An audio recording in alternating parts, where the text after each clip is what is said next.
계약이 성립이 된 후의 문제가 이제 몇 개가 나오는데 그 중에 첫 번째 등장하는 게 계약이 성립됐는데 목적 달성이 원시적으로 불능인 경우 하나 나오죠. 이걸 계약 체결성이라고 했습니다. 계약은 성립됐는데 목적 달성이 원시적 불능이다. 두 가지 형태로 나옵니다. 계약 성립했는데 성립 전에 주택이 멸실 또는 토지가 수용, 두 가지 형태로. 성립하기 전에 이미 주택이 멸실, 건물이 멸실됐거나 토지가 수용됐다면 계약 체결 당시 이미 목적물을 넘겨줄 수 없는 원시적 불능. 결론, 계약은 무효. 이면서 매도인, 그 사실을 알았거나 알 수 있었을 자는 선의무과실 상대방에게 손해배상 책임을 져라. 이게 계약 체결성의 관심이죠. 최근에는 그걸 이렇게 세부적인 걸 물어보지 않고 계약 체결성의 관심이 인정되는 거 골라라. 이렇게 나와요. 문제를. 그게 8번이에요. 뭐만 찾으면 돼요? 계약 체결 전 어쩌고 저쩌고만 찾으면 돼요. 2번밖에 없지요. 전이죠. 3번은 후, 4번도 후, 5번도 후 이렇게 다 후라고 나와 있죠.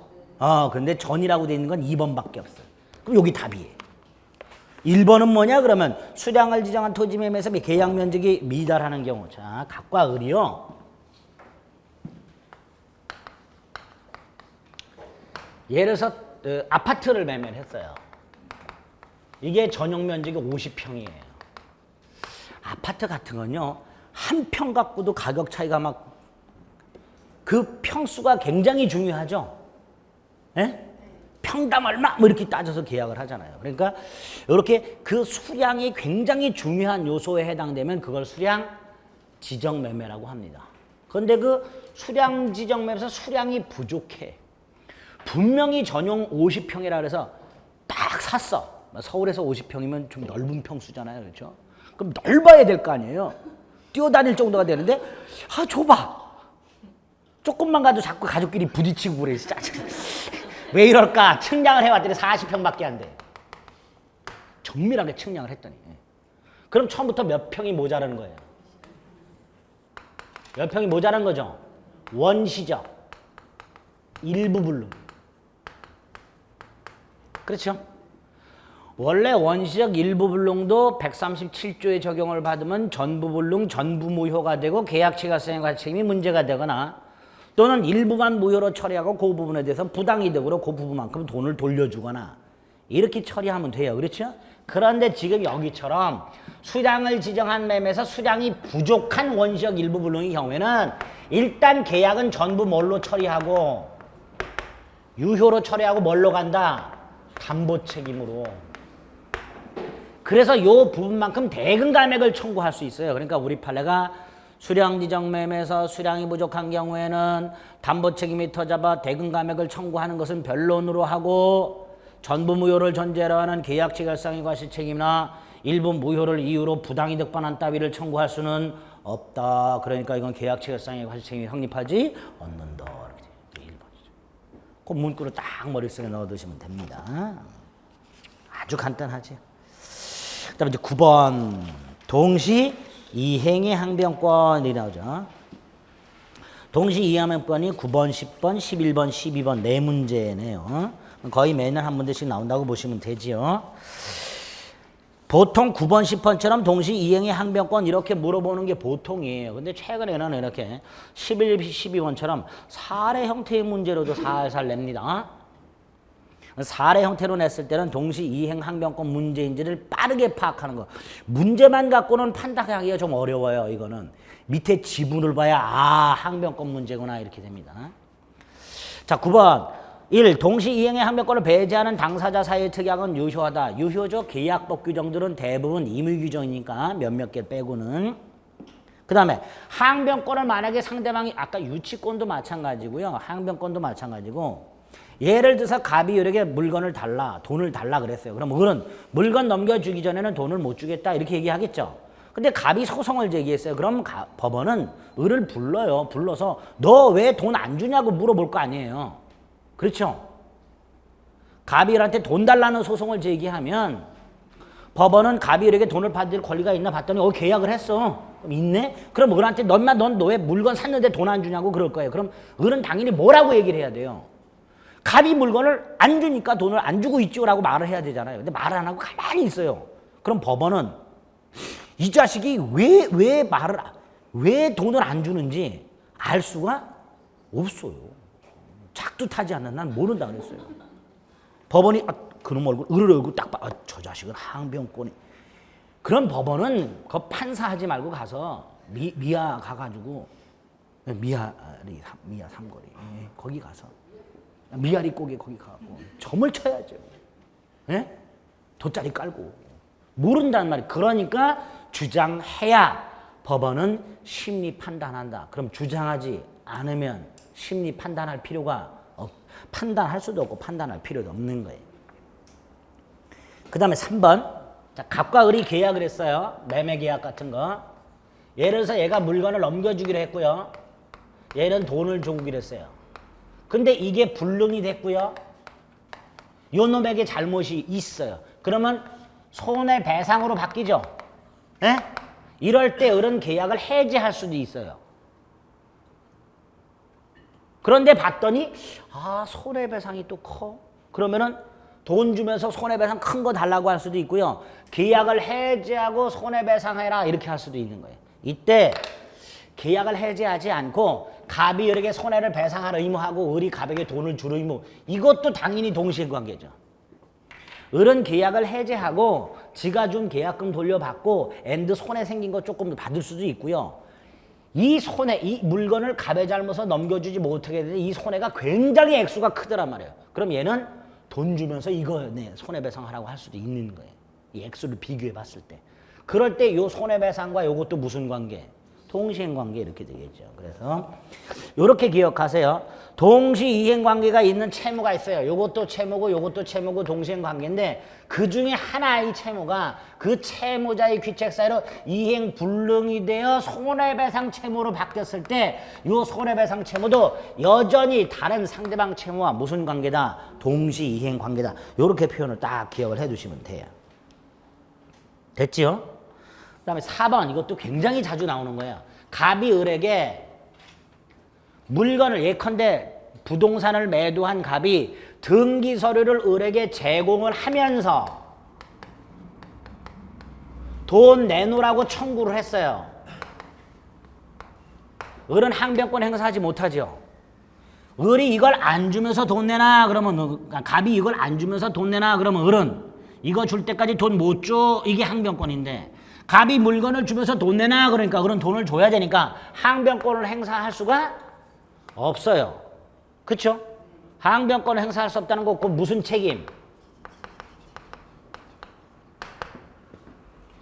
두 번째로 돈을 못 주니까 물건을 못 받죠. 수령지체 이렇게 되는 거예요. 같은 뜻이에요. 문제는 갑이 두 번째를 청구해요. 재청구를 해. 근데 이때는 이행 또는 이행 제공을 안 해. 며칠 있다가 갑이 다시 돈을 내놓으라 그래. 근데 서류는 안 줘. 그럼 을은 서류 줘야지 라고 하겠죠. 이때는 항변권을 행사할 수 있게 되는 거예요. 그럼 지체 책임을 부담하지 않는 거예요. 그럼 이렇게 말하겠죠.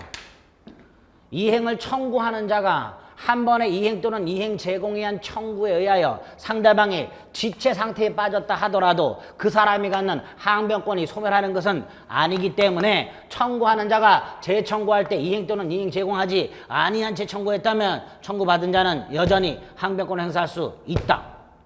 이렇게 말하겠죠. 또 갑의 입장에서는 을을 계속해서 지체 책임을 지게 하려면 한 번은 이행 또는 이행 제공에 의한 청구만으로는 부족하고 그 이행 또는 이행 제공이 쭉 계속돼야 된다. 이렇게 되겠죠. 물론 쭉자는 안 나와요. 그냥 계속돼야 된다. 예? 이 그림 가지고 그 표현을 쫙 머릿속에 떠올리시면 돼요. 그림이 시험 문제 나오지 않습니다. 지금 말씀드린 표현을 읽어보겠습니다. 4번 어느 한쪽에 이행 제공으로 수령지체에 빠진 상대방 을은 그 후 그 일방이 이행 제공 없이 이행을 청구하는 경우 항변권을 주장할 수 있다. 여기 어느 일방의 이행 제공에 의한 청구에서 지체에 빠졌던 자라 하더라도 그 일방이 다시 이행하지 아니한 채 청구하면 항변권을 주장할 수 있다. 이게 없다고 그랬으니까 틀렸죠.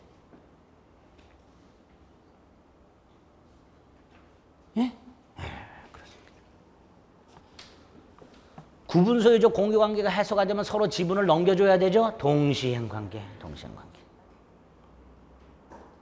10번에 1번 계약 해소로 인한 원상 회복 동시행 관계. 2번 또 나왔네. 구분 소유적 공유 관계가 해소가 돼. 이런 거예요. 구분 소유적 공유 관계가 해소된다는 건 각과 을이 땅을 하나를 지분에 의해서 공유로 등기가 되어 있어요. 그런데 가봤더니 가운데다 담을 딱 치고 왼쪽은 갑이 오른쪽은 을이. 이 관계를 각과 을이 해소하고 싶어. 그러면 공유물 분할이 아니라 상호 명시당 약정 해지를 통해서 해소를 하게 되는데 당연히 갑이 여기에 대해서 갖고 있는 2분의 1 지분과 을이 여기에 대해서 갖고 있는 2분의 1 지분을 서로 맞교환해야 되죠. 동시행 관계죠. 그거 말하고요. 그게. 10번에 2번, 9번에 5번.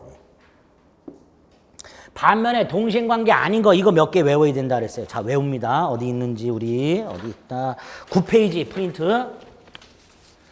이거 빼고는 동시행 관계다 이렇게 기억하시면 돼요. 아닌 거 외우면 돼요. 인 거 외우지 말고 아닌 거 외워요. 아닌 거. 첫째가 변제와 채권증서 반환. 이때 채권증서는 차용증이나 현금보관증 말합니다. 이거 동시행 관계 아니에요. 그 다음에 돈 갚는 거하고 저당권 말소 같은 것들. 동시행 관계 아니라 그랬어요. 그렇죠? 그 다음에 토지거래 허가 신청자 협력 의무와 대금 지급 의무. 동시행 관계 아니고요. 4번 임차권 등기 명령에서 임차권 등기가 되어 있을 때 보증금 반환과 임차권 등기 말소. 보증금 반환이 선이행 의무라고 그랬죠? 예?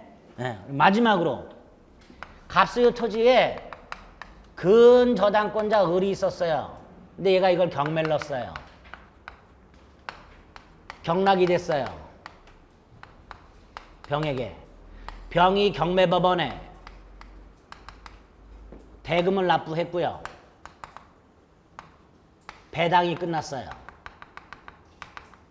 그리고 등기까지 얘는 마쳤어요. 법원이 촉탁해서. 경매 절차가 아름답게 끝이 났죠? 예? 끝이 났잖아. 근데 무효가 됐어. 그럼 얘는 배당금 돌려줘야 되죠? 얘는 이거 말소해야 되죠? 이 의무, 동시행관계 아니다. 왜? 이행의 상대방이 다르다. 그게 5번. 근저당권 실행 경매가 무효가 되어서 근저당권자가 말소를 할 때 그 채권자가 낙찰자에 대해서 부담하는 배당금 반환 의무와 낙찰자가 채무자에 대해서 부담하는 소유권 이전 등기 말소 의무 동시행관계 아니다. 이런 경우는 있을 수 있어요. 여기 보세요.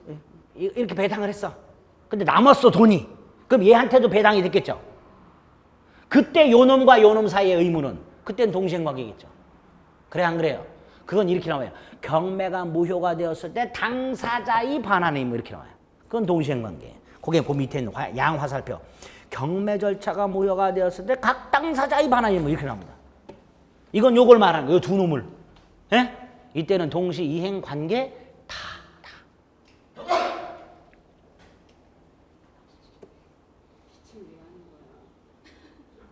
괜찮아요. 열만 안 나면 돼요. 기침은 중요한 게 아니에요. 열이 중요해요. 특히 37.8도구도 괜찮아. 38도가 넘어가야 돼. 37점 몇 도 괜찮아요. 저도 어제 집에서 재봤더니 37.6도 딱 나왔어요. 이쪽 귀를 딱 쟀어. 그래서 잠깐 겁이 났어요. 안 되겠다. 오른쪽을 딱 대는 35.6도 딱. 이게 뭐야 도대체. 도대체 나이대는 뭐야 도대체. 예?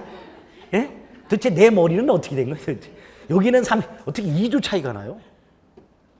그래서 안 되겠다 머리를 흔들어 놓고 다시 한 번 쟀더니 그때는 정상이 되더라고요. 그래서 왜 그랬을까 생각했더니 여기 37조 이 나온 건 그 왜 띡 소리 나는 거 있잖아요. 체온 그거를 제가 완전히 구겨 넣었어요. 완전히 여기다 이렇게 완전히 구겨 놓고 쟀어. 그랬더니 온도가 이렇게 올라가더라고요. 그럴 수밖에 없겠죠. 적당히 구겨 넣어서 재야지.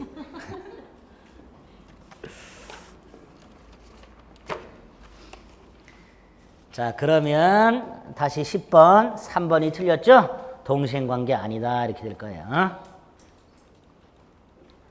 그 다음에 동시이행관계는 어느 일방의 채권이 양도. 자, 보세요. 갑과 을이 매매를 했어요. 그럼 갑은 을에게 대금 청구권이 있고 을은 갑에게 뭐 이전등기 청구권이 있겠죠. 그 채권을 만약에 팔았어요. 그럼 얘가 대금 내놓으라 그러겠죠. 그럼 얘는 갑으로부터 물건 받을 때까지 못 줘 그러겠죠. 그러니까 여전히 동시이행관계다. 채권 양도나 채무 인수 이런 말 나오면 여전히 동생관계인데 경계라는 말이 나오면 계약이 동생관계 있는 계약이 경계계약에 의해서 어쩌고 저쩌고 하면 이때는 동시한변권은 소멸한다. 채권량도 채무인수 이런 말 하면 여전히 동생관계는 존속하고 경계라는 말이 나오면 동생관계는 소멸한다. 이렇게 기억하시면 돼요. 5번 어느 한쪽 당사자가 선이행 의무를 부담하더라도 상대방 채무이행에 곤란할 현저한 사유가 있다면 동시항변권을 행사할 수 있다. 불안의 항변권을 말하는 거죠. 제가 이건 맨날 이렇게 말씀드렸어요. 각과 을이요. 최근에는 좀 뜸한데 자사 사이트에서 만나가지고 경기도 펜션을 빌려서 8시에 동시에 죽기로 했어요. 이게 동시행 관계예요. 그러니까 지가 안 죽으면서 을한테 죽으라 그러면 얘는 내가 왜 먼저 죽냐 동시에 죽어야지. 이게 항변권이에요. 이게 항변권이야. 근데 얘가 7시에 먼저 죽기라고 얘는 8시에 죽기. 이게 선이행 의무예요. 이게. 그러니까 7시가 딱 됐을 때 갑이 죽어라 그러면 죽어야 되는 거야. 얘는. 그렇죠. 그러니까 선이행 의무자는 항변권 행사할 수 없다야. 근데 얘가 한 6시 55분쯤 갑이 전화를 받는 걸 들었는데 9시에 술 약속을 해, 이 자식이. 그럼 얘의 입장에서는, 을의 입장에서는 상대방이 이행이 곤란할 현저한 사유가 보이죠. 불안하단 말이야. 나만 죽는 거 아니냐. 그게 불안의 항변권이에요. 그러니까 야, 너 9시에 술 약속했잖냐. 나 못 죽겠다. 항변권 행사할 수 있는, 이게 첫 번째 불안의 항변권이고, 또 하나가 7시가 딱 됐는데 얘가 화장실 들어가서 문을 쫙 걸어 잠그고 버텨. 안 나와. 갑이 계속 문을 부실라 그래도 버티고 8시가 됐어. 선이행 의무자가 이행 안 하고 버티다가 상대방 이행이가 됐어. 8시가 돼서 화장실 문을 딱 열고 들어오면 갑이 빨리 너 1시간 전에 죽었어야 되니까 빨리 죽어라 그럴 거 아니에요. 그럼 얘는 뭐라 그래요? 시계를 가리키면 돼요. 너도 죽을 때가 됐잖냐. 예? 그게 두 개예요. 그게 선이행 의무자는 원래 항변권이 없지만 예외적으로 두 가지가 있다. 그게 이거야. 하나가 불안의 항변권이고 또 하나가 버티다가 상대방 이행이가 도래한 경우. 이게 두 가지. 예? 아무것도 아니에요 이거. 그렇죠? 제가 이거 처음 이렇게 설명드렸나요? 아니요, 옛날에 한번 11월 달에 한번 이렇게 한 것 같은데, 그죠? 그 이후에는 제가 안 했어요. 저 충격받으시는 분들이 많아가지고. 간단히 생각하세요, 간단히. 그거예요. 그래서 5번, 을이 선이행하기로 약정했지만, 선이행 의무를 부당하더라도 곤란할 현저한 사유가 있으면, 동시행관계가 있다. 11번에 5번도 보세요. 을이 대금 채무를 선이행하기로 약정했지만 그걸 버티는 동안에 갑의 이행기가 도래했다. 이렇게 생각하시면 돼요. 안 하고 버티는 동안에 갑의 이행기가 도래했으니까 여전히 동시행관계가 성립한다가 되는 거예요. 그런 의미. 10번은 틀린 게 3번이고요. 11번 봅니다. 을은 제3자 가압류 등기가 있는 갑소유 부동산을 갑으로부터 매수했다. 빨리 그림 그리세요. 을이 매매를 했는데 부동산이다. 그런데 이게 가압류가 돼 있다. 당연히 을의 가압류 등기 말소 및 이전 등기 의무와 을의 대금 지급 의무가 동시행관계 이렇게 되겠죠. 그렇죠? 자, 1번 갑의 소유권 이전 등기 의무 및 가압류 등기 말소 의무와 을의 대금 지급 의무는 동시이행관계다. 이렇게 되겠죠. 그렇죠? 그 다음에 2번하고 4번이 좀 어려워요. 자, 2번하고 4번을 묶어서 일단 이렇게 기억합니다. 동시이행항변권이 붙은 채권을 자동 채권으로 상계할 수 없다. 동자상 X. 그 다음에 동시이행항변권이 붙은 채권이라 하더라도 소멸시에 걸린다. 동채소 동그라미. 일단 이렇게. 자, 그럼 보겠습니다. 동시이행항변권이 붙은 채권도 소멸시효에 걸린다.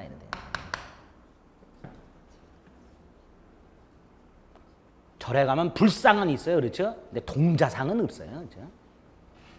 동자상은 불상만 있지 동자상은 없어요. 근데 겨울에도 채소는 나와요. 동채소 동그라미 되는 거예요. 됐어.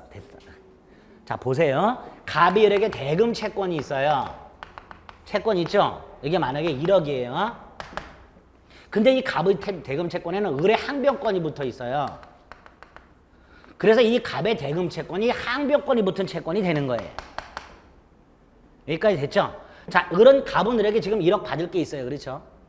근데 을이 갑에게 빌려준 돈이 있어요. 을이 갑에게. 그러면 갑이 을에게 대금 1억 받을 게 있고 을이 갑에게 빌려준 1억이 있으니까 서로 퉁치면 되죠. 이게 상계예요. 예?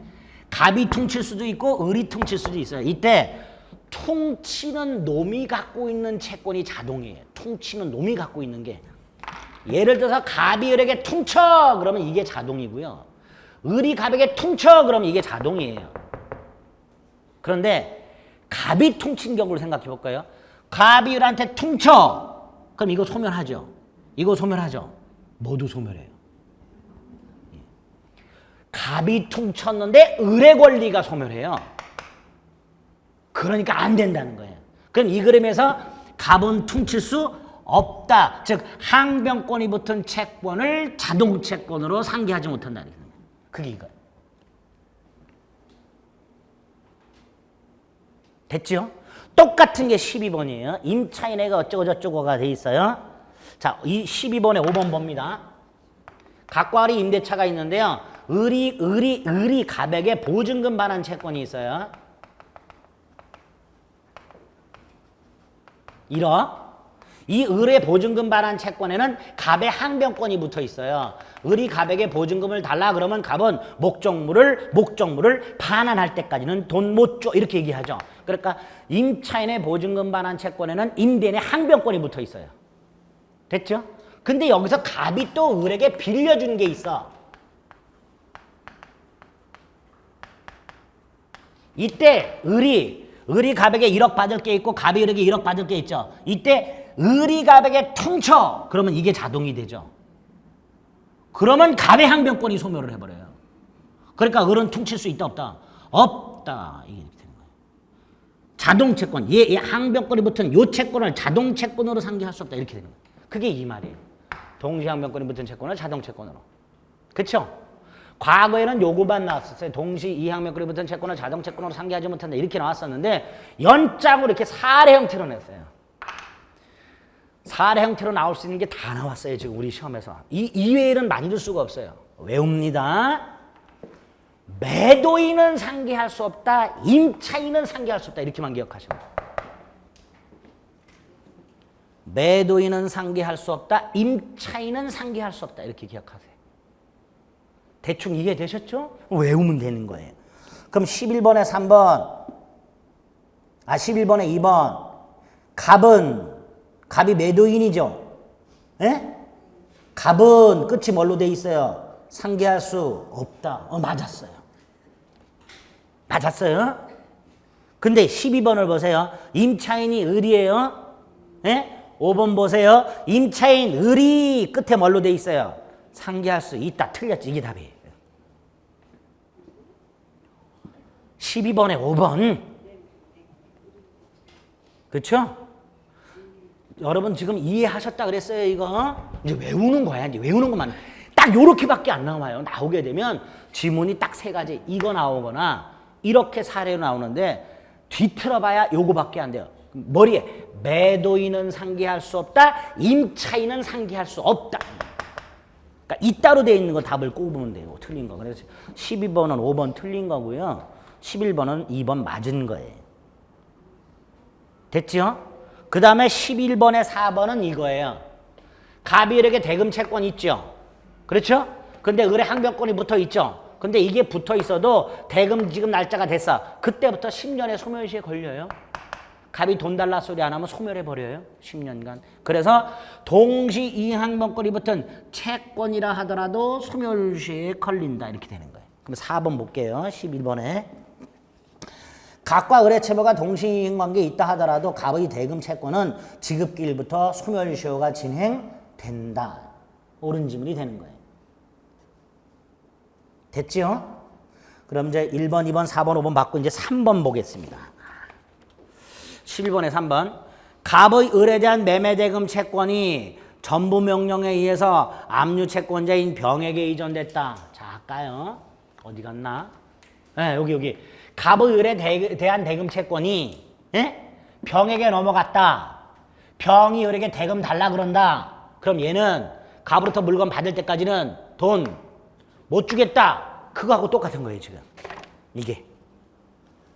갑의 대금 채권이 가운데 전부 명령의 남유 채권자 이거 여러분들 눈을 현혹시키는 거예요. 예? 중요한 게 뭐야? 병액의 이전. 압류. 그러니까 이런 것도 여러분들이 여기에 삘이 꽂혀. 전부 명령에 의해 압류 채권자 이게 도대체 뭘까? 이제 그거 고민하는 거야 시험장에서. 전부 명령. 그게 중요한 게 아니고 갑의 을에 대한 대금 채권이 누구에게 넘어갔다? 병에게 넘어. 이게 중요. 이게 핵심이에요. 근데 그 병이 대금 달라고 하게 되면 을은 뭐 할 수 있다? 항변권 주장할 수 있다라고 해야지. 근데 없다고 여기 답이 되는 거예요. 되셨죠? 자, 기출 지문 같은 것들을 보게 되면요. 가운데 여러분들이 전혀 몰라도 되는 것들이 쑥쑥 들어가 있는 것들이 굉장히 많아요. 그런 것도 빨리빨리 훈련을 통해서 이렇게 솎아낼 수 있어야 돼요. 아시겠죠? 어떤 게 중요한 건지를 자꾸 생각을 해 주셔야 돼요.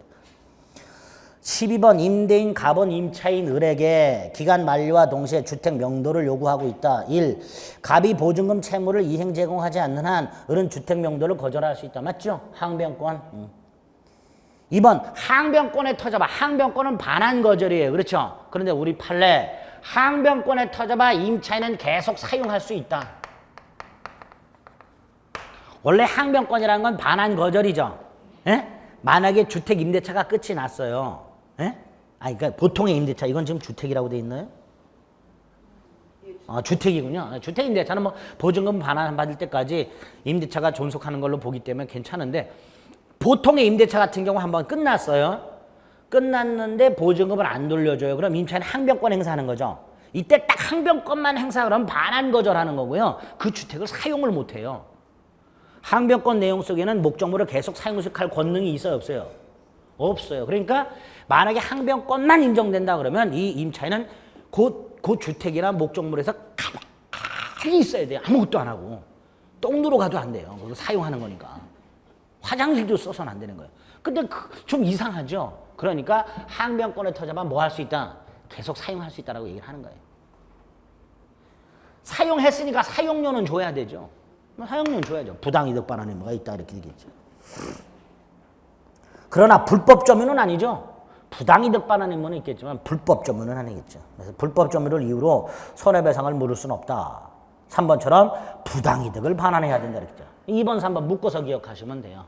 을이 항변권에 터져봐 계속해서 사용수익할 수 있고 따라서 이거 정당한 사용수익이니까 불법 점유는 아니어서 손해배상 책임은 없고 다만 사용했으니까 사용료만큼은 줘야지 부당이득 반환이 뭐가 있다 이렇게 되겠죠.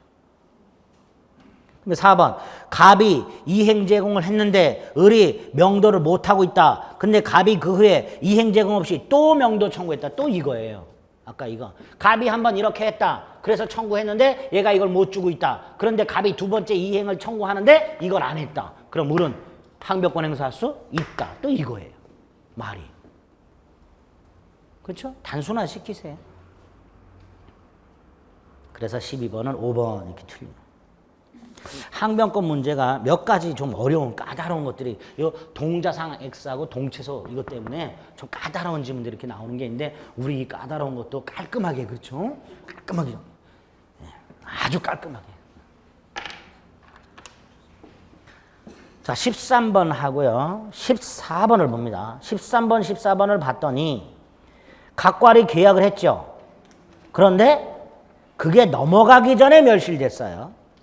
14번도 계약을 했는데 그 다음에 수용이 됐어요. 그럼 13번, 14번 다 후발적 불능이에요. 그렇죠? 그 중에서 14번은 아예 수용이 됐다 그래서 갑에게 잘못이 없는 거니까 14번은 전형적인 위험부담 문제고요. 13번은 그냥 주택이 멸실됐다고 돼 있죠? 그렇죠? 근데 1, 2번은 태풍 멸실. 불가항력이죠? 위험부담이에요. 그렇죠? 4번은 을의 잘못으로 돼 있어요. 역시 위험부담이죠. 5번은 을의 수령지체 중 태풍으로 멸실이니까 채권자 수령지체 중 당사자 귀책 사유 없는 멸실과 역시 위험부담이에요. 그러면 1번과 2번은 채무자 위험부담이고 4번과 5번은 채권자 위험부담이 되는 거예요. 반면에 3번은 갑의 잘못이니까 위험부담이 아니라 채무 불이행이 되는 거예요. 그렇죠? 13번에 1번, 2번 채무자 위험 부담 3번, 4번, 5번 채권자 위험 부담. 그러나 3번은 갑의 과실이라고 되어 있으니까 이건 위험 부담이 아니라 채무 불이행.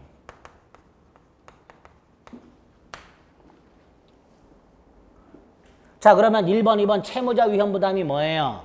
갑은 을에게 주택을 넘겨줄 의무를 면하는 대신 대금을 청구하지 못한다.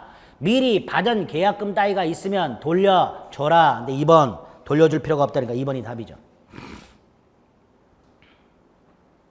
그렇죠? 4번, 5번은 채권자가 위험을 부담하는 거니까 갑은 을에게 대금을 청구할 수 있다. 이렇게 될 것이고요. 3번은 갑의 잘못이니까 채무 불이행이죠. 그럼 을은 갑을 상대로 계약을 해제할 수 있다. 이렇게 되겠죠. 위험 부담에는 계약 해제가 없어요. 채무 불이행에 나오는 거죠. 14번 갑은 자신 토지를 을에게 매도하였으나 수용이 됐다. 1. 갑의 을에 대한 의무는 소멸했다. 그렇죠? 근데 이렇게 할 수도 있다 그랬어요. 갑은 을에 대해서 땅을 넘겨줄 의무가 소멸했고 대금 청구하지 못하죠. 근데 을의 입장에서 을이 줘야 될 대금하고 갑이 받게 될 보상금을 비교해 봤더니 이게 더 많아. 그럼 을의 입장에서는 돈 주고 이거 내놔라. 무슨 청구? 대상 청구. 이 할 수 있다. 그 2번. 대상 청구할 수 있다. 그렇죠? 그러니까 2번 을은 갑에게 보상금 청구권을 양도 청구할 수 있고 나아가 3번 갑이 보상금을 받았다면 그걸 돌려달라고 할 수도 있다. 대신 을은 대금 주면 되는 거고. 그렇죠? 그래서 2번, 3번은 을이 갑에게 지급해야 될 대금보다 보상금이 많다. 그럼 을은 요걸 선택할 수도 있다라는 거예요. 그 다음에 4번 을은 소유권 이전 등기 의무 불이행을 이유로 손해배상 청구할 수 없다. 없지요. 갑에게 잘못이 없으니까. 채무 불이행이 되질 않으니까. 반면에 5번 만약 갑이 을이 갑에게 계약금을 지급한 게 있다면 이거 돌려달라 그러면 되죠. 근데 왜 100을 돌려달라 그러죠? 이게 뭐예요 이거? 이게 어디서 나온 거예요? 없지요. 이런 근거. 이게 어디 있어요? 이런 게 어디 있어요 이거. 100을 대놔라 이런 건 없어요. 계약금 해제에서 갑이 100을 주면서 해제는 가능하죠. 이거 상식적으로 이거 할 수 있는 거 아니냐고 우기시는 분들 계시는데 이런 거 없어요. 을이 갑에게 100 상환을 청구할 수 이런 건 없습니다. 민법에.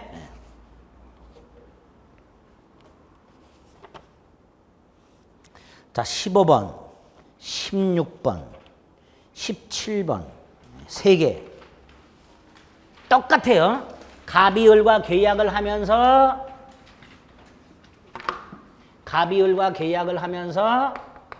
돈은 누구에게 줘라? 병에게 줘라. 제3자를 위한 계약이죠. 요약자, 낙약자, 수익자 이렇게 되겠죠. 그렇죠? 자, 15번에 1번 을은 갑의 병에 대한 항변이니까 요 둘 사이의 관계죠. 이걸 가지고 얘가 뭐라 할 수 있다 없다. 대관계 터져서 뭐라고 할 수는 없다. 항상 머릿속에 넣지. 그러니까 1번 X. 얘는 갑의 병에 대한 걸 가지고서 나도 못하겠다 이런 거 할 수 없다라는 거예요. 그렇죠? 2번 병이 수익의 의사를 표시를 했다. 권리가 생겼다. 근데 얘가 지급하지 않는다. 이행을 안 한다. 그러면 해제는 갑이, 원상회복도 갑을 사이에, 손해배상은 병이. 딱 요렇게. 해제는 갑이, 원상회복도 갑을 사이, 그러나 손해배상은 병이 청구. 딱 머릿속에 그렇게 되는 거죠. 따라서 갑은 계약을 해제할 수 있다. 그 다음에 3번 병이 수익의 의사 표시하게 되면 병은 권리가 확정적으로 생긴다. 4번 병이 근데 수익의 의사를 표시하지 않고 있다. 속 터지는 을이 물어볼 수 있다. 최고. 근데 얘가 기간 내 확답을 하지 않았다. 그럼 수익을 거절한 것으로 본다. 4번. 그렇죠? 그 다음에 을이 이행을 안 해서 갑이 계약을 해제했는데 을이 병에게 돈을 준 게 있다. 을이 병에게 그 돈 돌려달라 할 수 있냐? 안 된다. 이 원상 계약이 해제되었을 때 원상 회복이나 부당이득은 누구 사이에? 갑과 을 사이에. 따라서 을이 병에게 대금 반환을 청구할 수는 없다. 예? 요게 최근에 제3자를 위한 계약에서 가장 각광받는 지문이에요. 요게. 옛날엔 잘 안 나왔었어요. 어려워서. 최근에는 이제 낼 게 없으니까 요게 이제 최근에 각광받는 주문 이거예요. 그럼 16번 보겠습니다. 16번에 2번을 보세요. 을이 병에게 대금을 지급한 후 계약이 무효가 된 경우 을은 특별한 사정이 없는 한 병에게 대금 반환을 청구할 수 있다. 이게 답이죠. 예? 16번에 2번. 예? 얘가 이렇게 돈을 준 상태에서 이게 무효가 됐을 때 을은 병에게 준 돈 반환 청구할 수 있다. 안 된다니까. 을이 병에게 뭘 준 게 있다. 안 된다니까. 2번이 답이 되는 거야. 제3자를 위한 계약에서 최근에 각광받는 있는 지문이 이거예요. 이 이전에는 뭐가 각광을 받았냐면 얘가 해제할 수 있다가 각광을 받아요. 그게 주로 나왔었어요. 답이. 몇 년 전에는 얘가 계약을 해제할 수 있다. 이게 나왔었어요. 예? 그 전에는 조문이 주로 나와서 뭐 최고했는데 확답을 하지 않으면 수익을 받을 것을 뭐 이렇게 나오거나 조문이 나오다가 이제 요 놈이 해제할 수 있냐 요게 나오고 최근에는 을이 병에게 준 거를 요게 무효나 해제돼서 돌려받을 수 있냐 이제 요게 나왔거든요. 2번이 틀렸죠. 16번 1번 거절한 것으로 본다. 자 3번 계약이 을의 기망으로 여길 보세요. 을이 기망을 했다. 을이 누굴 기망했을까요? 갑을 기망했죠. 그럼 누가 취소할 수 있는 거예요? 갑이. 병은 취소할 수 없다. 그 다음에 4번 갑이 수익의사 표시인데 갑과 을이요. 계약을 합의 해제. 제3자가 수익의사 표시한 후에는 요약자와 낙약자는 합의로 제3자 권리를 변경시키거나 소멸시킬 수 없다 그랬어. 그러니까 병에게 찍소리 못한다 이렇게 되겠죠. 그 다음에 5번 다시 한번 병이 수익의사를 표시했는데 이행을 안 해. 병은 뭐 할 수 있다? 손해배상 청구할 수 있다. 다시 한번 정리. 얘가 수익의사를 표시했는데 을이 이행을 안 했다. 해제는 갑이, 원상회복 부당이득도 갑을 사이에, 손해배상은 병이. 아주 간단하게 그렇게 처리하죠. 17번도 갑이 을에게 팔면서 대금을 병에게 주기로 했다. 1. 병이 의사표시하지 않으면 을은 최고할 수 있다. 있죠? 2. 병이 수익 의사표시하면 직접 대금 청구할 수 있다. 근데 3번 병이 해지할 수 있다. 안 된다. 그렇죠? 4번 을이 병에게 대금을 줬는데 계약을 해지했다. 을이 부당이득 반환 청구할 수 없다. 지금 최근 5년간 제3자를 위한 계약 문제가 세 문제 중에 지문이 이게 다 들어있죠. 반환 청구할 수 없다. 이게. 가장 각광받는 지문이라는 게 아무것도 아니에요. 5번 갑이 소유권을 이전 안 해. 얘가. 근데 병이 돈 달래. 그럼 을은 뭐라 그래요? 얘가 물건 안 준다. 돈 못 줘. 할 수 있지. 그게 5번이죠. 됐죠? 요 정도. 제3자를 위한 계약. 그래서 우리가 계속 기출문제를 보는 이유가 공부는 어렵게 해도 문제는 그렇게 어렵게 나오진 않아요. 다만 우리가 이제 공부했던 것 중에서 기출지문이 어떻게 표현이 되는가를 자꾸 매칭을 시켜야 돼요. 설명을 들으면 이게 그거 이렇게 돼요. 근데 설명을 듣지 않고 그냥 쳐다보면 전혀 생소해요. 문제나 지문 자체가. 네, 그러니까 전혀 다른 문제 같고 이게 그건지 매칭이 안 됐나 봐요. 그래서 7, 8월 때 문제풀이 과정이 그래서 필요한 거예요. 민법은 그래요. 다른 과목은 그렇지가 않은데 민법만 그래요. 민법. 더군다나 갑을병정이 나오는 유일한 문제가 민법이에요. 그렇죠? 그래서 기출훈련하는 거예요. 자, 18번부터는 해제죠. 해제도 꼭 한 문제가 나온다 그랬어요. 어이구, 6문제나 나왔네. 자, 계약을 해제하는 건 일방적으로 계약을 소급해서 소멸시키는 걸 해제라 그랬어요. 그렇죠? 단독행위. 그래서 18번에 1번 계약을 해제하면 계약은 처음부터 없었던 것으로 돼요. 그렇죠? 이 계약 해제하고 합의 해제 구별하셔야 되죠? 합의 해제는 계약으로 해제하는 거예요. 그러니까 이거는 해제 계약이라고도 불러요. 이때 합의 해제는 해제에 관련된 규정이 적용이 안 되죠. 특히 민법상 해제는요. 채무 불이행을 이유로 해제하기 때문에 손해배상 청구권이 기본적으로 생겨요. 합의 해제는 그런 게 없지요. 손해배상이. 그게 2번이죠. 3번 계약이 해제가 되면요. 받은 거 돌려주고 준 거 돌려받아야 되죠. 이걸 부당이득 반환이라고 그랬어요. 그리고 부당이득 반환은 선악에 따라서 반환 범위가 다른데 계약 해제는 특칙이 있어요.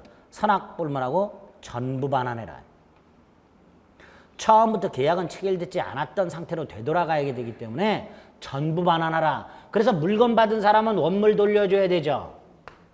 돈 받은 사람은 돈 돌려줘야 되죠. 여기서 끝나지 않아요. 사용대가 둬야 되고요.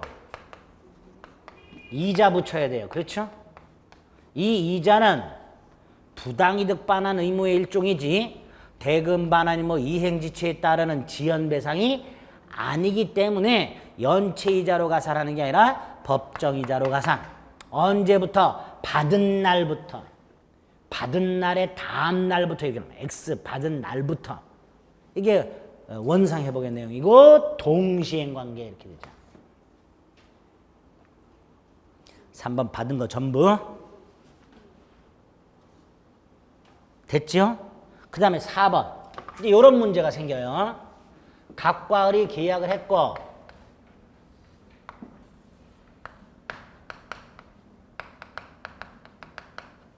을에게 등기가 넘어갔고 그런데 갑이 계약을 해제를 했고 을이 등기가 말소가 됐고 벌써 뭘 얘기하려는지 아시죠? 뭘 얘기하려고 그래 제가? 예? 짜잔 하고 누가 나타나? 제3자가.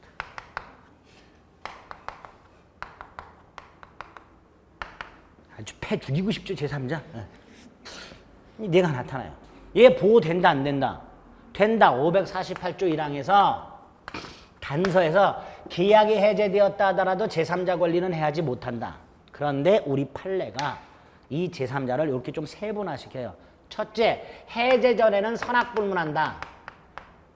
해제 후에는 선의만 보호된다. 두 번째로 요 놈은 부동산에 대해서는 등기를, 동산에 대해서는 점유까지 갖추고 있어야 된다. 그래서 누구하고? 해제한 놈하고, 에? 해제한 놈하고 요 제3자가 양립할 수 없는 놈. 없죠? 얘는 소유권을 되찾아간 놈이고 얘는 소유권 등기하고 있는 놈이니까 양립할 수 없는 놈. 이렇게 이게 보호되는 제3자라는 거예요. 그러면 4번을 볼게요. 해제된 계약으로부터 생긴 효과에 기초하여 해제 후 말소 등기 전에 양립할 수 없는 이해관계를 맺은 제3자. 자, 언제부터 언제 사이에? 여기 보세요.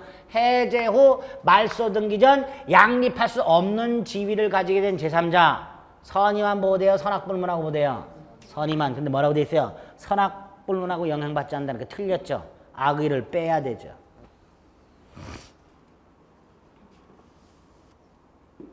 됐지요? 중도금을 지급한 부동산 매수인도 약정 해제 사유가 발생하면 계약을 해제할 수 있다. 약정 해제 사유는 당사자들이 미리 약속을 하는 거예요. 이럴 때 해제한다 이렇게. 예를 들어서 계약을 하면서 이렇게 약속을 했어요. 혹시라도 잔금을 치르기 전에 뭘 치르기 전에? 잔금을 치르기 전에 목적물 가격이 공시지가가 2배로 폭등하면 매도인은 해제할 수 있다. 또는 공시지가가 반값으로 폭락하면 매수인은 해제할 수 있다. 근데 진짜 중도금까지 줬는데 반값으로 폭락을 딱 해버렸어. 그럼 매수인 뭐 할 수 있어요? 해제할 수 있지요. 약정 해제 사유가 생기면. 거기에 5번. 그 다음에 19번은 요놈. 해제되는 제3자 요놈. 인지 아닌지. 자, 아닌 놈. 보호되는 제3자 아닌 놈. 채권, 양수, 인, 압류, 가압류한 놈. 추심 또는 전부 명령 받은 놈.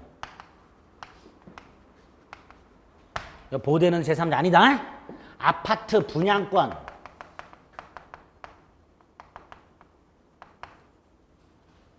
전전 양수. 분양권 양수. 토지 매매가 해제되었을 때 그 토지 위 건물 산 사람 얘네들 갑을 사이에 주택 매매가 있었고 을병 사이에 임대차가 있었고 그 상태에서 요게 해제가 됐고 이럴 때 얘 보호되냐? 요거 을이 전세 권한을 가진 상태에서 임대한 경우 이럴 때 병은 보호되는 제3자가 아니다. 지금 계약 해제에 의해서 보호되는 제3자냐 아니냐 문제도 최근에 많이 나와요. 아닌 놈들만 기억하세요. 일단 요 놈 제끼면 돼요. 채권 어쩌고 저쩌고 나온 놈들 1번 채권 양수 1번의 키워드 채권 양수 동그라미 채권 양수 19번에 1번 채권 양수 예? 2번에 채권 압류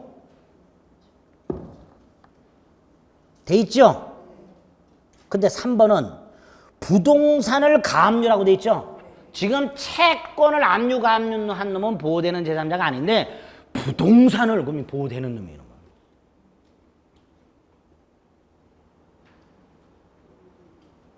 4번은 요 놈이에요. 요 놈. 주택을 산 사람이 아직 등기를 넘겨받기 전에 갑으로부터 무슨 권한만을 부여받아서 전세 권한 또는 임대 권한만을 부여받고 병과 임대차 계약을 한 상태에서 해제가 되었을 때 이 임차인 보호되는 제3자 아니다. 4번. 그 다음에 5번은 아까 보호되려면 부동산은 등기까지 돼야 된다 그랬죠? 예? 근데 5번을 쭉 읽다 보니까 등기를 마치지 않은 수중자, 그러니까 보호되는 제3자 아니다 이렇게 되는 거예요. 보호되는 제3자는 3번이 되는 거예요. 예? 이거 하나하나 머릿속에 이해하면 머리 터져요.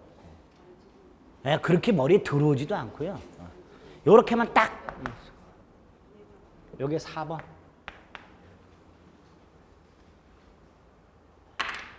이건 쉬워요. 갑이 을에게 토지를 팔았어요. 을이 건물을 지었어요. 예?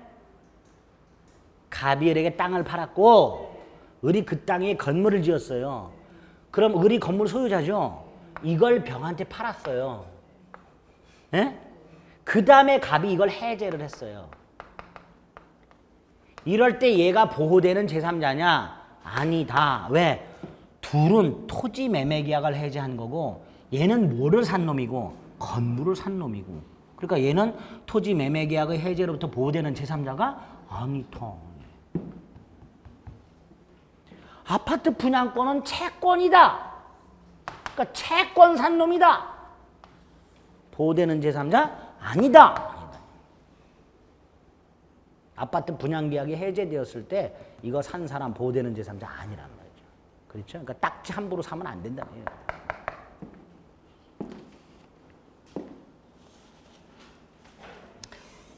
(20번) 자, 20번에 1번은요. 우리 차고에서 꼭 기억하셔야 될 판례라고 제가 주둥이 터져라 말씀드렸었어요.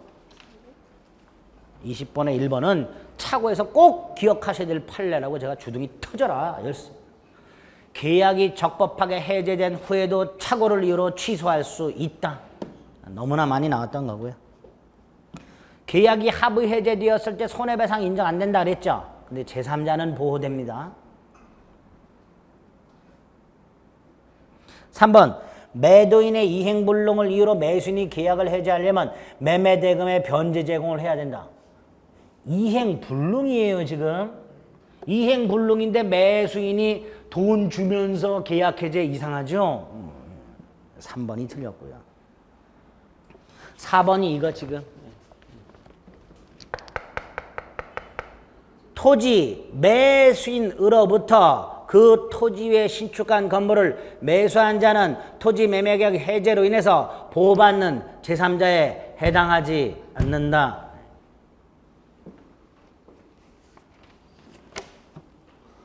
(5번은) 공유자가 공유 토지에서 매매계약을 체결했을 때 특별한 사정이 없는 한 공유자 중 1인은 자신의 지분에 관해서 매매계약을 해제할 수 있다. 왜? 지분은 단독 소유권의 성격이 있으니까. 틀린 거 3번. 21번 최고 없이 해제할 수 있는 거. 자, 최고 없이 해제할 수 있는 게 뭐가 있었죠? 자, 한번 모아볼게요. 최고 없이 해제할 수 있는 거.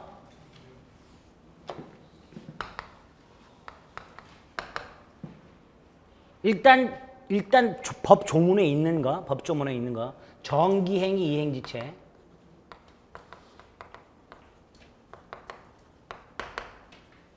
그 다음에 채무자의 이행 거절.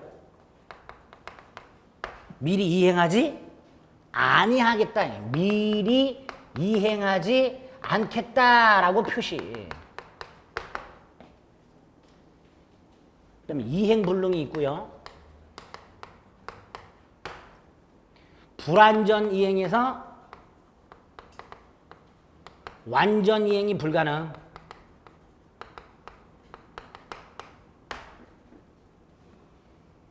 그다음에 당사자가 미리 특약, 최고 없이 계약을 해제할 수 있다고 미리 특약, 약정 해제권, 담보 책임 해제. 이런 것들이 최고가 필요 없는 것들이죠. 그렇죠? 이행거절, 정기행위 이행지체, 이행불능, 불완전 이행인데 완전 이행이 불가능, 최고 없이 해제했다고 미리 특약한 경우, 약정 해제권의 발생, 담보 책임한 해제, 이런 것들이 다 최고가 필요 없는 것들입니다. 골라내면 되죠. 21번에 기억을 봤더니 을이 병소유 토지임을 알고 갑으로부터 토지를 매수하였으나 갑의 귀책 사유로 소유권 이전이 불가능. 요거죠. 여기 기억이죠. 이행불능. 니은 을로부터 부동산을 매수한 갑이 매매대금 채무 이행기 전에 그 채무를 이행하지 않을 의사를 명백히 표시. 요거죠. 벌써 2개 나왔죠. 답은 1번. 디귿은 말소하겠다고 해놓고 이행을 안 했어. 이행지체. 말소하라고 이행을 최고한 후에 해제할 수 있다. 이렇게 됩니다. 말소하라고 이행을 최고한 후에 해제할 수 있다. 리을 임차인 갑이 을에게 전대한 후 전대차 보증금 중도금을 수수하면서 전대차 보증금의 반환을 담보하기 위해 갑이 담보물을 제공하기로 약정하였으나 이행하지 않은 경우. 자, 디귿하고요. 리을은요. 잘 들어보면 공통된 표현이 들어있어요. 뭐가 들어있어요? 이행하기로 했는데 안 했다. 이렇게 돼 있어요. 그쵸? 다 이행지체예요. 그러니까 최고 해야 되죠. 약속대로 이행하라고 최고한 후에 해제할 수 있다. 이렇게.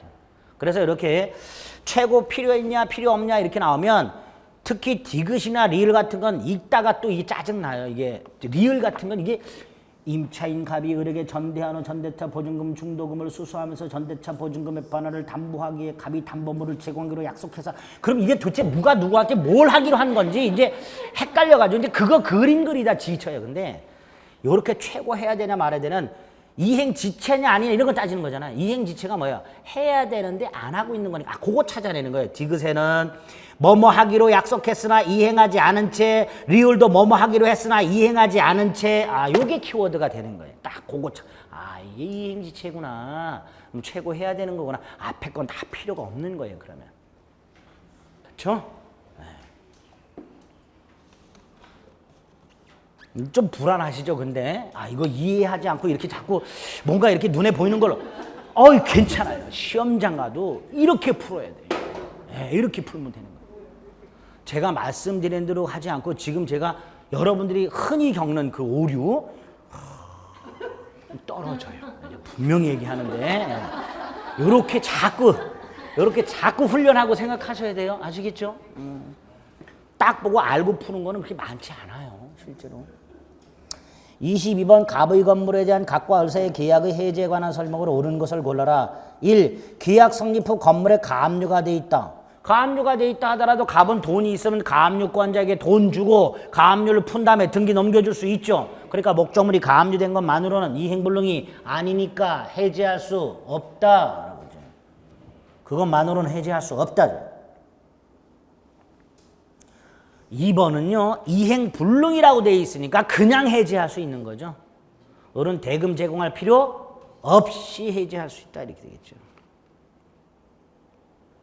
3번은 갑의 귀책 사유로 인한 이행지체를 이유로 계약을 을이 해제를 해버렸어요.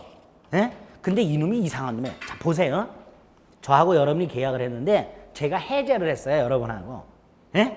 해제한 다음에 며칠 뒤에 와서 이행하라고 청구를 해. 만약에. 그럼 여러분 뭐라 그럴까요? 너 개또라이냐 그러겠죠. 네가 며칠 전에 해제했잖아 이 자식아. 근데 해제해놓고 왜 이제 와서 또 이행하라. 너 또라이냐 그럴 거 아니에요. 그거야. 그 또라이 이게 지금. 그럼 계약을 해제한 을이 갑에게 의무이행을 구하고 있어. 그럼 갑은 을에게 야 이 개또라이야 못하겠다 거절할 수 있다 이렇게 되는 거예요. 상식의 문제죠. 4번 을의 중도금 지급 채무 불이행을 이유로 계약이 적법하게 해제됐다 하더라도 착오를 이유로 취소할 수 있다. 착오에서도 나오고 해제에서도 나오고 아주 약방의 감초처럼. 계약 해제 후에도 착오 취소할 수 있다. 그 다음에 이런 경우 보세요. 갑과 을이 계약을 했어요. 등기를 넘겨줬어요. 그 다음에 갑이 계약을 해제했어요. 그렇죠? 그 다음에 말소 소송을 제기해요. 이게 순서죠. 근데 성격 급한 갑은 이렇게 하는 놈도 있다 그랬어요. 말소해 이 자식아. 그 속에 뭐가 들어있어요? 해제. 그럼 이미 계약은 해제된 거죠? 근데 그랬다가 이걸 취하해요. 그럼 해제 효과도 뒤집어질까요? 한번 계약이 해제된 효과는 번복되지 않습니다. 그거 말하고 있는 거예요. 갑이 소를 제기함으로써 계약 해제권을 행사한 후 소를 취하면 해제 효력도 소멸한다. D. 해제 효력은 그대로.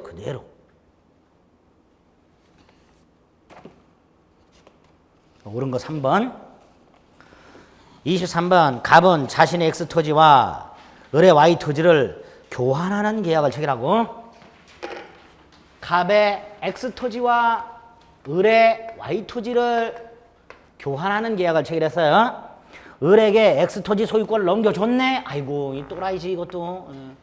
저 같은 놈이죠. 을을 믿고 넘겨줬어요.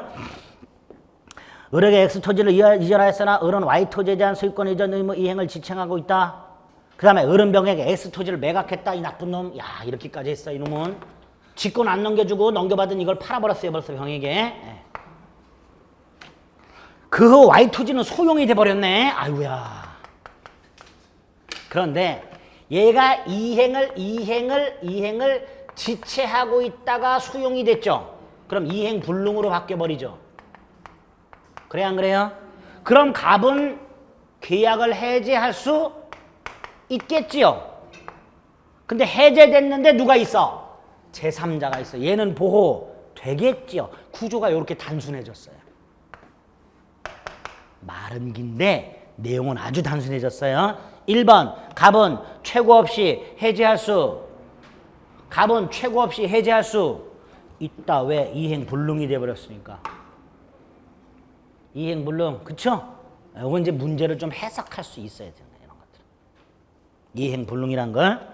두 번째로 아까 이렇게 할 수도 있다 그랬죠. 얘는 X토지를 넘겨줬지만 Y토지 못 넘겨봤죠. 해제할 수 있는데 그렇게 하지 않고 요거 달라고 할 수도 있다 그랬죠. 대상 청구권. 그 2번. 없다고 돼 있으니까 틀렸지요. 그렇죠? 3번 가분을에게 손해배상 청구할 수 있죠. 예? 이행불능을 이유로 하는 손해배상이죠. 그 이행불능을 이유로 하는 손해배상은 손해배상 계산 시기가 불능 당시에 불능 당시 시가예요. 4번은 얘가 이걸 해제했어요. 근데 지금 X초전은 누구한테 넘어가 있어요? 병에게. 예, 선악불문하고 보호되죠. 왜? 해제 전에 나타난 놈이니까. 그러니까 병등기 말소를 청구할 수 없다. 요게 답이죠. 그런데 5번은 만약 병이 교환계약이 해제된 사실을 안 후 등기해서 알았다 악의. 그렇죠? 그 다음에 해제 후 등기. 해제 후 나타난 악의의 제3자. 아까 해제 후에는 선의만 보호된다 그랬죠. 근데 해제 후 등기한 악의니까 보호받지 못한다. 병 등기는 말소해야 된다. 병원 소유권을 취득할 수 없다. 이렇게 되겠죠. 근데 23번처럼 나오면 어쩔 수 없어요. 이제 문제를 잘 해석해서 푸는 방법밖에. 이건 뭐 키워드 뭐 이런 게 없으니까 그렇죠. 문제부터 해석이 쫙 끝나야 되는 거니까 어쩔 수 없어요. 근데 이런 경우는 잘 안 나. 답은 4번. 그 4번이죠 또? 몰라? 그럼 긴 거 다 4번 이렇게. 자, 일단 계약 총론까지 문제를 살펴보셨어요. 이제 다음 주 한 번 남았는데 계약 강론 문제하고 민사특별법은요. 뭐 나온 지문만 확인하면 돼요. 그것만 갖고 우리 시험장 갈 거예요. 민사특별법은 아시겠죠? 그래서 다음 주에 마무리를 좀 짓도록 하겠습니다. 오늘 여기까지 하겠습니다. 수고하셨습니다.